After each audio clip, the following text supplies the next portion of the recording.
Afternoon, Oklahoma Bushcraft here. I'm trying something new. I'm out in studio outdoors. And today I'd like to go over a couple of knives I picked up recently. These have quite a bit of history. They're at least probably 70 something years old. Let's get to looking at them.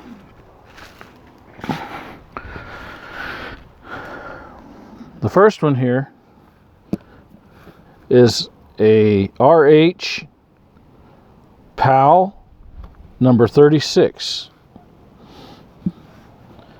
These are pre-Mark II, or better known as the K-bar knives. These are manufactured before then. These were sold in PXs. Troops would pick them up, buy them personally. They weren't issued.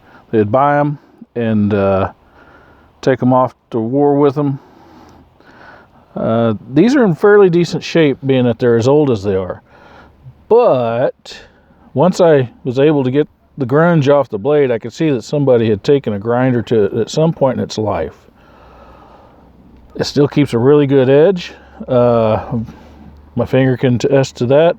But I did not like seeing the grinder marks on here.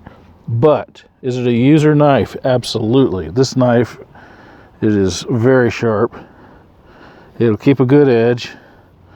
The thumb guard here is very uncomfortable. I think the thumb guard, if this was to be a user for me, I'd have to either bend the thumb guard up or grind off the top of it.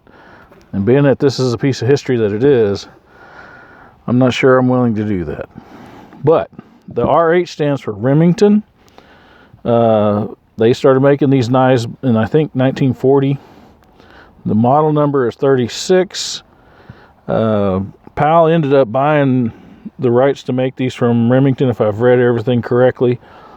And they picked it up after 1941 and made them from that point until 1946, if I got my information correct. The steel is excellent. It is better than most knives made today. They all, from my understanding, all of them were sold at the PXs with a left-handed sheath. So this appears to be an original sheath. Still snaps. But it's in poor shape. Leather handle. I've treated it with some rejuvenating oil. I forget what the name of it is, but it's a good user. But like I said, that cross guard there, thumb guard, that eats into my hand real bad. The second one I have here, this is the one I've been trying to get a hold of for quite a while, and they always seem to go with more money than I want to pay for off of eBay. This is a Cataraugus, model number 225Q. Some people think it's a 0, but it's actually a Q. It just might be worn or have gunk on it. The sheath is in bad shape. It's dry rotted. It's come undone. Again, it's a left-handed sheath also. The tie-down strap is gone. Snap strap is gone.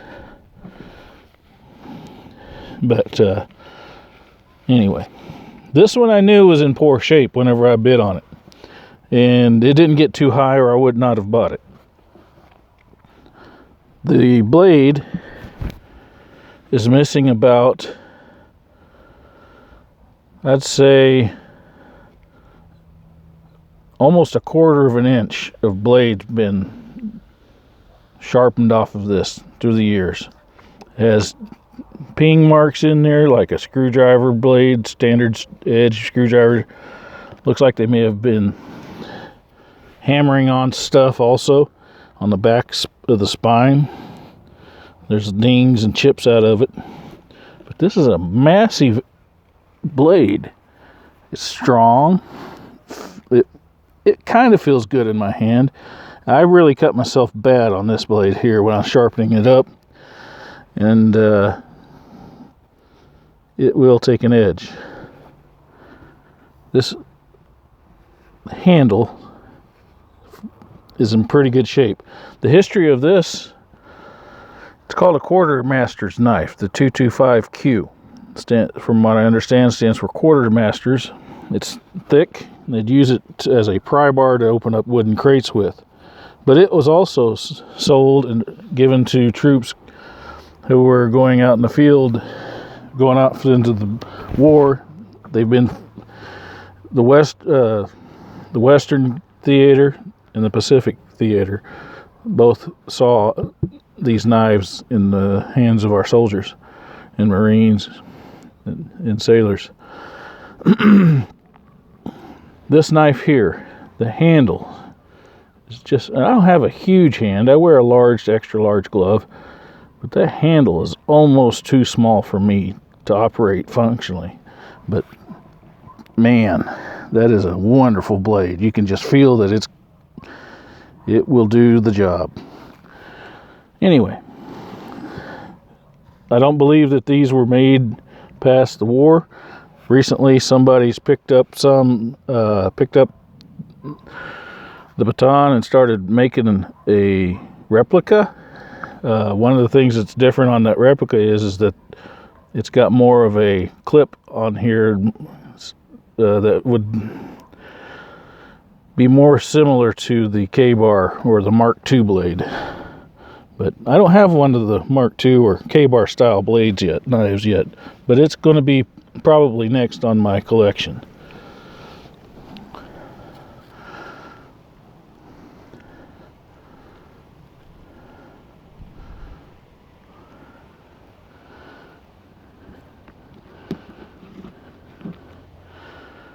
This one's going to be a user if I figure out what to do with that thumb guard.